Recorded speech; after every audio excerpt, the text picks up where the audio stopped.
Nvidia just reported earnings. The stock is falling despite beating estimates. But there's another AI stock that could crush Nvidia's returns. And they are reporting their earnings this Thursday. I'm talking about Broadcom. And in the next 10 minutes, I'm going to tell you exactly why Broadcom could be the AI trade of the year. But first, hit that subscribe button so you can stay ahead of the earnings calls every step of the way. Welcome back to the channel. I'm your host, Ali. And today we're going to be discussing Nvidia versus Broadcom, two tech giants fighting for AI dominance. Everybody knows Nvidia dropped their earnings recently last week, and they beat the estimates, but they didn't wow investors. And while they did beat the estimates, the stocks did fall about 3%. They're not out of the game by any means. They still dominate a specific space in the AI infrastructure area. Broadcom, on the other hand, they're building a secret empire, a different type of chips that are competing in a different field of AI. And they're making custom processors for other giants such as Meta, Google, and ByteDance. Now, what we need to talk about today in specific is how the earnings on Thursday are going to be a make or break moment for AI investors.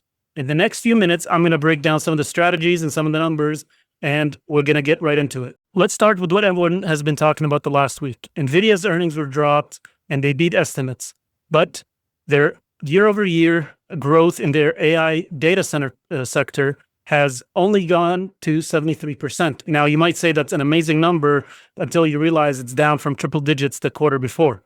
And there's three reasons why that is. Number one, restrictions to China and export problems with the tariffs. Number two, tech giants like Google and Amazon are creating their own chips to make it so that they're not completely dependent on Nvidia. Then there's competing companies like AMD and now Broadcom. What we're going to see is the market's worried that Nvidia isn't as dominant in terms of dependency from these other companies, aka their moat isn't as wide as we thought.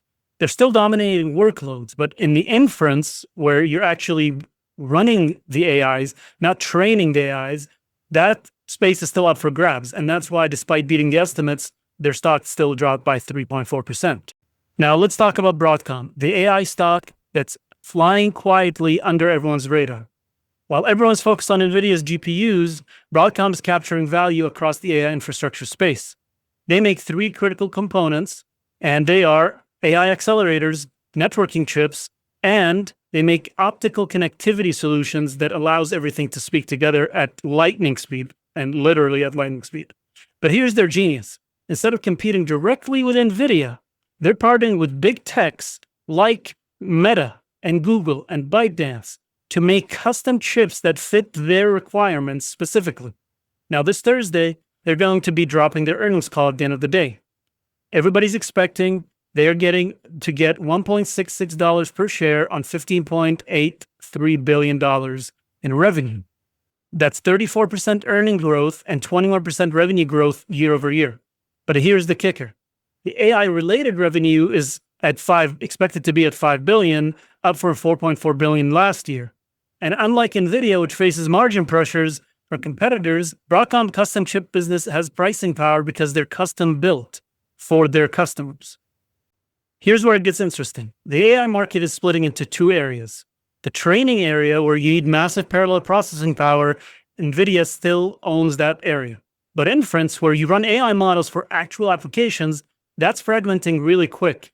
Broadcom application-specific integrated circuits, or ASICs, are perfect for inference because they're most efficient and cheaper to operate than general-purpose GPUs. Think about it. When you're running ChatGPT or TikTok's algorithm millions of times a day, efficiency becomes more important than raw processing power. Broadcom is also winning in the AI networking space. As data centers scale to handle massive new workloads from AIs, they require faster connections. And Broadcom's special connectivity chips and their optical components play a critical role in that. Now, from the revenue stream side, this reduces dependency on one client or one application. At the same time, from a valuation perspective, Broadcom is trading at 38 times its future earnings, while Nvidia is only trading at 36. Now, that might seem expensive, but their portfolio and their business revenue streams are way more diversified. So which stock should you buy? Nvidia is still the AI king. but it's priced for perfection. Any problems in their earnings or their revenue will cause a lot of damage. Broadcom has similar exposure to AI, but a lot more protection on the downside thanks to their other revenue streams. Now, if the AI spending slows down, they both will get hurt. There's also another factor, the tariffs. There might be some constraints on supply chain that could hurt Broadcom. Now, Broadcom has enterprise customers that provide other types of revenue from their software side. Here's my advice. If you own Nvidia today, consider taking some profits and diversifying into Broadcom. If you're completely new to AI investment, Broadcom could be the better play right now, at least in the meantime, for downside protection. What's your take on this AI chip battle? Are you team Nvidia or are you team Broadcom? Or are you on both sides? Drop a comment below. Tell me what your strategy is. If you found this information helpful, subscribe to the channel, like this video, and share it with other people who might benefit from this. I'll be covering Broadcom's earnings on Thursday in a later video, so make sure you tune in and turn those notifications on. Thank you for watching until the end of the video. If you found this enjoyable, please consider watching other videos on my channel, or drop a comment below and let me know what other videos you would like me to make.